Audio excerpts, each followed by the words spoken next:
नमस्कार श्रोताओं, मैं हूँ ऐश्वर्या राय निगम। आपका स्वागत है गुनाहों का देवता की इस अगली कड़ी में। शुरू करने से पहले वीडियो को लाइक और शेयर करें और चैनल को सब्सक्राइब करना ना भूलें ताकि आप इस अद्भुत यात्रा की कोई भी कड़ी मिस ना करें। तो आइए कहानी का सफर आगे बढ़ाएं। तैयार होकर चंदर जब स्टेशन पहुंचा तो वह जैसे मोहविष्ट सा था, जैसे वह किसी जादू या टोना पड़ा हुआ सा घूम रहा था और वह जादू था सुधा के प्यार का पुनरावर्तन। गाड़ी घंटा भर लेट थी। चंदर को एक पल काटना मुश्किल हो रहा था। अंत में सिग्नल डाउन हुआ, कुलियों में हलचल मची और चंदर पटरी पर झुक कर देखने लगा। सुबह हो गई थी और इंजन दूर पर एक काले दाग सा दिखाई पड़ रहा था। धीरे धीरे वह दाग बड़ा होने लगा और लंबी सी हरी पूंछ की तरह लहराती हुई ट्रेन आती दिखाई पड़ी।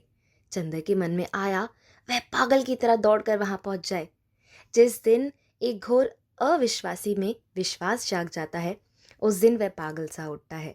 उसे लग रहा था जैसे इस गाड़ी में सभी डिब्बे खाली हैं, सिर्फ एक डिब्बे में अकेली सुधा होगी, जो आते ही चंदर को अपनी प्यार भरी निगाहों में समेट लेगी। गाड़ी के प्लेटफॉर्म पर आते ही हलचल बढ़ गई। कुलियों की दौड़ धूप, मुसाफिरों की हड़बड़ी, सामान की उठाधरी से प्लेटफॉर्म भर गया।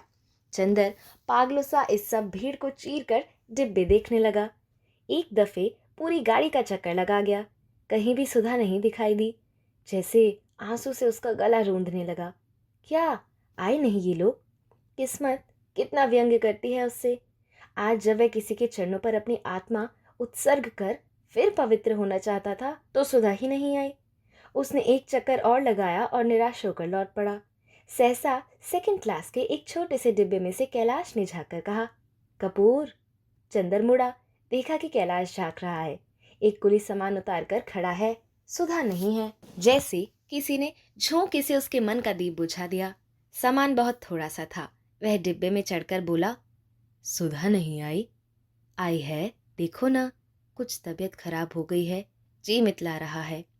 और उसने बाथरूम की ओर इशारा कर दिया। सुधा बाथरूम में बगल में लोटा रखे सिर झुकाए बैठी थी। देखो, देखती हो? कैलाश बोला। देखो, कपूर आ गया। सुधा ने देखा और मुश्किल से हाथ जोड़ पाई होगी कि उसे मितली आ गई। कैलाश दौड़ा और उसकी पीठ पर हाथ फेरने लगा और चंदर से बोला, पंखा लाओ। चंदर हतप्रभ था। उसके मन ने सपना देखा था, सुधा सितारों की तरह जगमगा रही होगी और अपनी रोशनी की बाहों में चंदर के प्राणों को सुला देगी। जादूगरनी की तरह अपने प्यार के पंखों से चंदर की आत्मा की ताक पहुंच देगी। लेकिन यथार्थ कुछ और था। सुधा जादूगरनी, आत्मा की रानी, पवित्रता की साम्राज्ञी सुधा बाथरूम में बैठी है और उसका पति उसे सांत्वना दे रहा था। क्या कर रहे हो चंदर? पंखा उठाओ जल्दी से, कैलाश ने व्यग्रता से कहा। चंदर चौंक उठा और जाकर पंखा झलने लगा। थोड़ी देर बाद मुंह धोकर सुधा उठी और कराहती हुई सी जाकर सीट पर बैठ गई। कैलाश ने एक तकिया पीछे लगा दिया और वह आंख बंद करके लेट गई। चंदर ने अब सुधा को देखा। सुधा उजड़ चुकी थी, उसका रस मर चुका था। वह अपने यौवन और रूप, चंचलता और मिठास की एक जड़ छाया मात्र रह गई थी। चेहरा दुबला पड़ गया था और हड्डियां निकल आई थी। चेहरा दुबला होने से लगता था आंखें फटी पड़ती हैं। वह चुपचाप आंखें बंद किए पड़ी थी। चंदर पंखा हाँक रहा था। कैलाश एक सूटकेस खोलकर दवा निकाल रहा था। गाड़ी यहीं आकर रुक जाती है, इसलिए कोई जल्दी नहीं थी। कैलाश ने दवा दी।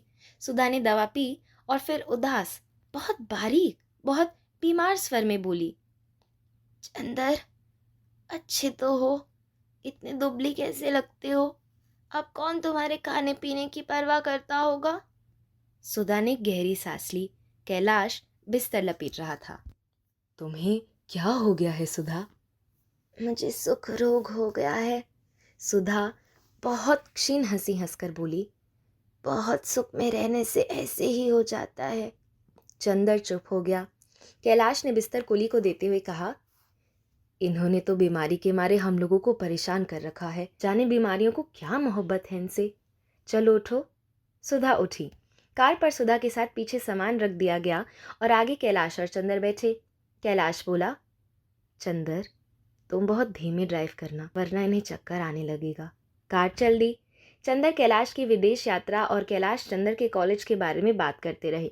मुश्किल से घर तक कार पहुंची होगी कि कैलाश बोला, यार चंदर, तुम्हें तकलीफ तो होगी, लेकिन एक दिन के लिए कार तो मुझे दे सकते हो।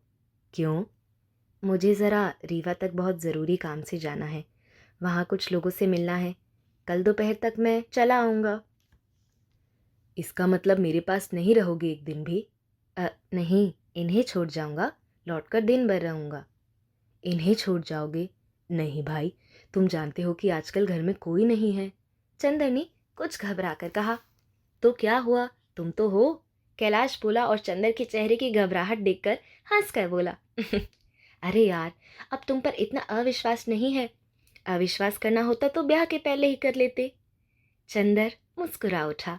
कैलाश ने चंदर के कंधे पर हाथ रखकर धीमे से कहा, ताकि सुधा ना सुन पाए।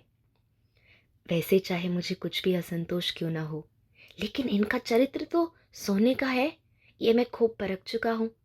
इनका ऐसा चरित्र बनाने के लिए तो मैं तुम्हें बधाई दूंगा चंदर। और फिर आज के युग में। चंदर ने कुछ जवाब नहीं दिया। कार पोर्टिको में लगी। सुधा, कैलाश, चंदर उतरे। माली और नौकर दौड़ आए। सुधा ने उन सबसे उनका हाल पूछा। अंदर जाते ही महराजिन दौड़कर सुधा से लिपट गई। सुधा को बहुत दुलार किया। कैलाश मुंह हाथ धो चुका था, नहाने चला गया। महराजिन चाय बनाने लगी। सुधा भी मुंह हाथ धोने और नहाने चली गई थी। कैलाश तौलिया लपेटे नहाकर आया और बैठ गया। बोला, आज और कल की छुट्टी ले लो चंदर, इनकी तबीयत ठीक नहीं है और मुझे जाना ज़रूरी है। अच्छा, लेकिन आज तो जाकर हाजिरी देनी ज़रूर होगी, फिर लौट आऊँगा। महराजिन चाय और नाश्ता ले आई। कैलाश ने नाश्ता लौटा दिया तो महराजिन बोली, वाह, दामाद हुई क्या अकेले चाय पीबो भैया? अब बहन डॉक्टर साहब सुनी है तो कही है। नहीं माँ जी, मेरा पेट ठीक नहीं है, 2 दिन के जागरण से आ रहा हूँ, फिर लौट कर खाऊंगा। लो चंदर, चाय पियो। सुधा को आने दो, चंदर बोला। वह पूजा पाठ करके खाती है। पूजा पाठ? चंदर दंग रह गया। सुधा पूजा पाठ करने लगी? हाँ भाई, तभी तो हमारी माताजी अपनी बहू पर मरती हैं। असल में वह पूजा पाठ करती थी। शुरुआत की उन्होंने पूजा के बर्तन धोने से, और अब तो उनसे भी ज्यादा पक्की पुजारन बन गई हैं। कैलाश ने इधर उधर देखा और बोला, यार, यह मत समझना मैं सुधा की शिकायत कर रहा हूँ, लेकिन तुम लोगों ने मुझे ठीक नहीं चुना। क्यों? चंदर कैलाश के व्यवहार पर मुग्ध था। इन जैसी लड़कियों के लिए तुम कोई कवि या कलाकार या भावुक लड़का ढूंढते तो ठीक था। मेरे जैसा व्यवहारिक और नीरस राजनीतिक इनकी उपयुक्त नहीं है। घर भर इनसे बेहद खुश है। जब से ये गई है, माँ और शंकर भैया दोनों ने मुझे नालायक करार दे दिया है।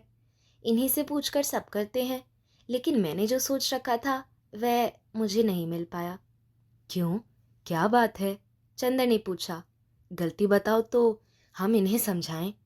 नहीं, देखो, गलत मत समझो। मैं ये नहीं कहता कि इनकी गलती है, यह तो गलत चुनाव की बात है। कैलाश बोला, ना इसमें मेरा कसूर है ना इनका।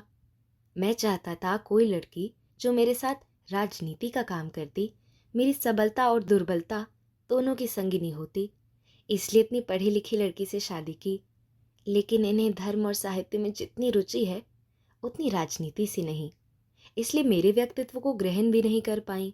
वैसे मेरी शारीरिक प्यास को इन्होंने चाहे समर्पण किया, वह भी एक बेईमानी से। उससे तन की प्यास भले ही बुझ जाती हो कपूर, लेकिन मन तो प्यासा ही रहता है। बुरा न मानना, मैं बहुत स्पष्ट बातें करता हूँ, तुमसे छिपाना क्या। और स्वास्थ्य के मामले में ये इतनी लापरवाह है कि मैं बहुत दुखी रहता हूँ। इतने में सुधाकर नहाती आती हुई दिख पड़ी। कैलाश चुप हो गया। सुधा की ओर देखकर बोला, मेरी अटैची भी ठीक कर दो, मैं अभी चला जाऊं, वरना दोपहर में तपना होगा। सुधा चली गई। सुधा के जाते ही कैलाश बोला, भरसक मैं इन्हें दुखी नहीं होने देता। हाँ, अक्सर ये दुखी हो जाती हैं, लेकिन मैं क्या करूं, ये मेरी मजबूरी है। वैसे मैंने बरसक सुखी रखने का प्रयास करता हूँ, और ये भी जायज़ नाजायज़ हर इच्छा के सामने झुक जाती हैं, लेकिन इनके दिल में मेरे लिए कोई जगह नहीं है, वह जो एक पत्नी के मन में होती है। लेकिन खैर, जिंदगी चलती जा रही है, अब तो जैसे हो निभाना ही है। इतने में सुधा आई और बोली, देखिए, अटैची सवार दी है, आप भी देख लीजिए। कैलाश उठकर चला गया। चंदर बैठा बैठा सोचने लगा, कैलाश कितना अच्छा है, कितना साफ और स्वच्छ दिल का है, लेकिन सुधा ने अपने को किस तरह मिटा डाला। इतने में सुधा आई और चंदर से बोली, चंदर चलो वो बुला रहे हैं। चंदर चुपचाप उठा और अंदर गया। कैलाश ने तब तक यात्रा के कपड़े पहन लिए थे। देखते ही बोला, अच्छा चंदर, मैं चलता हूँ, कल शाम तक आ जाने की कोशिश करूँगा। हाँ देखो, ज़्यादा घुमाना मत, इनकी सखी को यहाँ बुलवा लो तो अच्छा है। फिर बाहर निकलते हुए बोला, इनकी जिद थी आने की, वरना इनकी हालत आने लायक नहीं थी। माता जी से मैं कह आया हूँ कि लखनऊ मेडिकल कॉलेज ले जा रहा हूँ। कैलाश कार पर बैठ गया। फिर बोला, देखो चंदर, दवा इन्हें दे देना याद से। वहीं रखी है। कार स्टार्ट हो गई। चंदर लौटा। बरामदे में सुधा खड़ी थी, चुपचाप बुझी हुई सी थी। चंदर ने उसकी ओर देखा, उसने चंदर की ओर देखा, फिर दोनों ने निगाहें झुका ली। सुधा वहीं खड़ी रही। चंदर ड्राइंग रूम में जाकर किताबें वगैरह उठा लाया और कॉलेज जाने के लिए निकला। सुधा अभी भी बरामदे में खड़ी थी, गुमसुम। चंदर कुछ कहना चाहता था, लेकिन क्या? कुछ था जो ना जाने कब से संचित होता आ रहा था, जो वह व्यक्त करना चाहता था। लेकिन सुधा कैसी हो गई है? ये वह सुधा तो नहीं जिसके सामने वह अपने को सदा व्यक्त कर देता था, कभी संकोच नहीं करता था। लेकिन ये सुधा कैसी है? अपने में सिमटी सकुची, अपने में बंधी बंधाई, अपने में इतनी छिपी हुई कि लगता था दुनिया के प्रति इसमें कहीं कोई खुलाव ही नहीं। चंदर के मन में जाने कितनी आवाजें तड़प उठी, लेकिन कुछ नहीं बोल पाया। वह बरामदे में ठिठक गया, निरुद्देश्य। वहां अपनी किताबें खोलकर देखने लगा, जैसे वह याद करना चाहता था कि कहीं भूल तो नहीं आया है कुछ। लेकिन उसके अंतर मन में केवल एक ही बात थी, सुधा कुछ तो बोले। ये इतना गहरा, इतना घुटने वाला मौन, ये तो जैसे चंदर के प्राणों पर घुटन की तरह बैठता जा रहा था। सुधा निर्वात निवास में दीपशिखा सी अचल, निस्पंद, थमे हुए तूफान की तरह मौन। चंदर ने अंत में नोट्स लिए, घड़ी देखी और चल दिया। जब वह सीढ़ी तक पहुंचा तो सहसा सुधा की छाया मूर्ति में हरकत हुई। सुधा ने पांव के अंगूठे से फर्श पर एक लकीर खींचते हुए नीचे निगाह झुकाए हुए कहा, कितनी देर में आओगे? चंदर रुक गया, जैसे चंदर को सितारों का राज मिल गया हो। सुधा भला बोली तो, लेकिन फिर भी अपने मन का उल्लास उसने जाहिर नहीं होने दिया। बोला, कम से कम 2 घंटे तो लगेंगे ही। सुधा कुछ नहीं बोली, चुपचाप रह गई। चंदर ने 2 क्षण प्रतीक्षा की कि सुधा अब कुछ बोले, लेकिन सुधा फिर भी चुप। चंदर फिर मुड़ा। क्षण भर बाद सुधा ने पूछा, चंदर, और जल्दी नहीं लौट सकते? जल्दी? सुधा अगर कहे तो चंदर जाए भी ना, चाहे उसे इस्तीफा देना पड़े। क्या सुधा भूल गई कि चंदर के व्यक्तित्व पर अगर किसी का शासन है तो सुधा का? वह जो अपनी जिद से उछलकर, लड़कर, रूठकर चंदर से हमेशा मनचाहा काम करवाती रही है, आज वह इतनी दीनता से, इतने विनय से, इतने अंतर और इतनी दूरी से क्यों कह रही है कि जल्दी नहीं लौट सकते? क्यों नहीं वह पहले की तरह दौड़कर चंदर का कॉलर पकड़ लेती और मचलकर कहती, अगर जल्दी नहीं लौटे तो? लेकिन अब तो सुधा बरामदे में खड़ी होकर गंभीर सी, टूटती हुई सी आवाज में पूछ रही है, जल्दी नहीं लौट सकते? चंदर का मन टूट गया। चंदर की उमंग चट्टान से टकराकर बिखर गई। उसने बहुत भारी सी आवाज में पूछा, क्यों? जल्दी लौट आते तो पूजा करके तुम्हारे साथ नाश्ता कर लेते, लेकिन अगर ज्यादा काम हो तो रहने दो, मेरी वजह से हरज मत करना। उसने उसे ठंडे शिष्ट और भावहीन स्वर में कहा। हाय सुधा, अगर तुम जानती होती कि महीनों उद्भ्रांत चंदर का टूटा और प्यासा मन तुमसे पुराने स्नेह की एक बूंद के लिए तरस उठा है, तो भी क्या तुम इसी दूरी से बातें करती? काश कि तुम समझ पाती कि चंदर ने अगर तुमसे कुछ दूरी भी निभाई है तो उससे खुद चंदर कितना बिखर गया है। चंदर ने अपना देवत्व खो दिया है, अपना सुख खो दिया है, अपने को बर्बाद कर दिया है। और फिर भी चंदर के बाहर से शांत और सुगठित दिखने वाले हृदय के अंदर तुम्हारे प्यार की कितनी गहरी प्यास धधक रही है, उसके रोम रोम में कितनी जहरीली तृष्णा की बिजलियां कौंध रही हैं। तुमसे अलग होने के बाद अतृप्ति का कितना बड़ा रास्ता उसने आग की लपटों में झुलसते हुए बिताया है। अगर तुम इसे समझ लेती तो तुम चंदर को एक बार दुलार कर उसके चलते हुए प्राणों पर अमृत की चांदनी बिखेरने के लिए व्यग्र हो उठती। लेकिन सुधा, तुमने अपनी बाह्य विद्रोह को ही समझा। तुमने उस गंभीर प्यार को समझा ही नहीं जो इस बाहरी विद्रोह, इस बाहरी विध्वंस के मूल में पयसिवनी की पावन धारा की तरह बहता जा रहा है। सुधा, अगर तुम एक क्षण के लिए इसे समझ लो, एक क्षण भर के लिए चंदर को पहले की तरह दुलार लो, बहला लो, रूठ लो, मना लो, तो सुधा, चंदर की जलती हुई आत्मा नरक चिताओं में फिर से अपना गौरव पालें, फिर से अपनी खोई हुई पवित्रता जीत लें, फिर से अपना विस्मृत देवत्व लौटा लें। लेकिन सुधा, तुम बरामदे में चुपचाप खड़ी इस तरह की बातें कर रही हो जैसे चंदर कोई अपरिचित हो। सुधा, ये क्या हो गया है तुम्हें?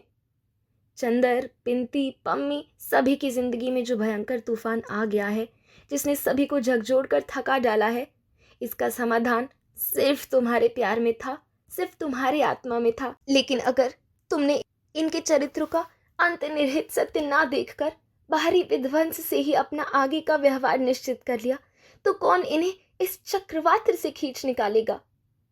क्या ये अभागे इसी चक्रवात में फंसकर चूर हो जाएंगे सुधा? लेकिन सुधा और कुछ नहीं बोली। चंदर चल दिया। जाकर लगा जैसे कॉलेज के परीक्षा भवन में जाना भी भारी मालूम दे रहा था। वह जल्दी ही भाग आया। हालांकि सुधा के व्यवहार ने उसका मन जैसे तोड़ सा दिया था, फिर भी जाने क्यों वह अब आज सुधा को एक प्रकाश रथ बनकर लपेट लेना चाहता था। जब चंदर लौट आया तो उसने देखा सुधा तो उसी के कमरे में है। उसने उसके कमरे के एक कोने में दरी हटा दी है, वहां पानी छिड़क दिया और एक कुश के आसन पर सामने चौकी पर कोई पोथी धरे बैठी है। चौकी पर एक श्वेत वस्त्र बिछाकर धूपदानी रख दी है जिसमें धूप सुलग रही है। लॉन से शायद कुछ फूल तोड़ लाई थी जो धूपदानी के पास रखे हुए थे। बगल में एक रुद्राक्ष की माला रखी थी। एक शुद्ध श्वेत रेशम की धोती और केवल एक चोली पहने हुए पल्ले से बाहों तक ढके हुए वह एकाग्र मनोयोग से ग्रंथ का पारायण कर रही थी। धूपदानी से धूम्र रेखाएं मचलती हुई लहराती हुई उसके कपोलों पर झूलती हुई सूखी रूखी अलकों से उलझ रही थीं। उसने नहाकर केश बांधे नहीं थे। चंदर ने जूते बाहर ही उतार दिए और चुपचाप पलंग पर बैठकर सुधा को देखने लगा। सुधा ने सिर्फ एक बार शांत, बहुत गहरी आकाश जैसी स्वच्छ निगाहों से चंदर को देखा और फिर पढ़ने लगी। सुधा के चारों ओर एक विचित्र सा वातावरण था। एक अपार्थिव स्वगिक ज्योति के रेशों से बुना हुआ छीना प्रकाश उस पर छाया हुआ था। गले में पड़ा हुआ आंचल, पीठ पर बिखरे हुए सुनहले बाल, अपना सब कुछ खोकर वे रिक्त में खिन्न सुहाग पर छाए हुए वैद्य की तरह सुधा लग रही थी। मांग सूनी थी, माथे पर रोली का एक बड़ा सा टीका था और चेहरे पर स्वर्ग के मुरझाए हुए फूलों की घुलती हुई उदासी, जैसे किसी ने चांदनी पर हर श्रृंगार के पीले फूल छींटे दे दिए हों। थोड़ी देर तक सुधा स्पष्ट स्वरों में पढ़ती रही। उसके बाद उसने पोथी बंद कर रख दी।